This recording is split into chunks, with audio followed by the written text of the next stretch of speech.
เอาคลิปใหม่ต่อเลยทุกคนแล้วคือเขายังบ่ยอมอยู่ผู้ใดก็ยังบ่ยอมผู้ชายก็ว่าผู้หญิงบ่แพ้ผู้หญิงก็ว่าผู้ชายบ่แพ้จังสันจังสีก็ยังบ่ยอมแข่งกันต่อเอาใหม่ว่าสันผู้หญิงก็เต็มผู้ชายก็เต็มบางผู้หญิงกันด้วยทุกคนพอจากคนแบบพอเป็น100บ่จัง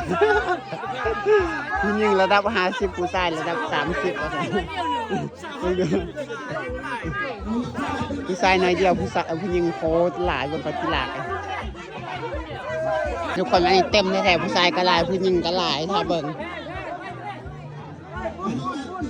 ผู้ชายก็หลายผู้หญิงก็หลายถ้าเบิ่งว่าผู้ใดสิเอาไปก่อน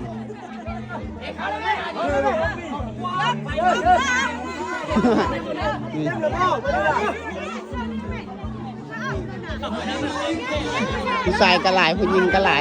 บางไม้เถายังมันหยากันหลักมันเขาเสยบางไม้เถามันเหนียว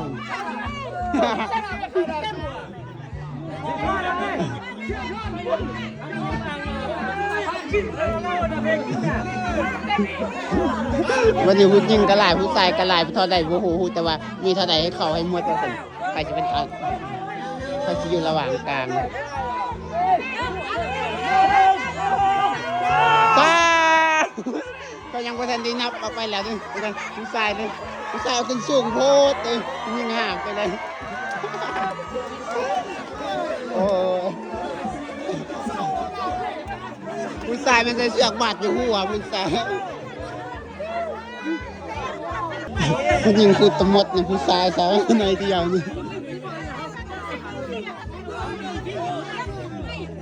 ผู้หญิง3กับผู้ชาย2เฮ้ยผู้หญิง3ผู้ชาย2เฮ้ยว้า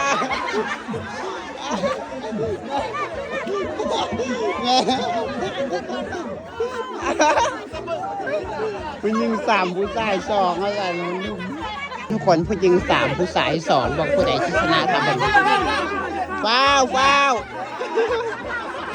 นี่ยังเวนั่นดึงไหนเฮ้ยเอาเอ้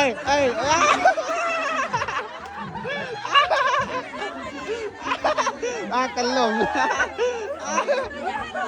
คนยังมีโคตรหลายเส้นนะอันนี้นะหวายโคตรมีหลายอันนี้เส้นที่2เส้นนี้สันไปเหยียบตีนกันว่าหลมใส่ใหม่คนคุณยิง3ผู้ชาย2คนคุณยิง3ผู้ชาย2มาซะคุณยิง3ผู้ชาย2นะ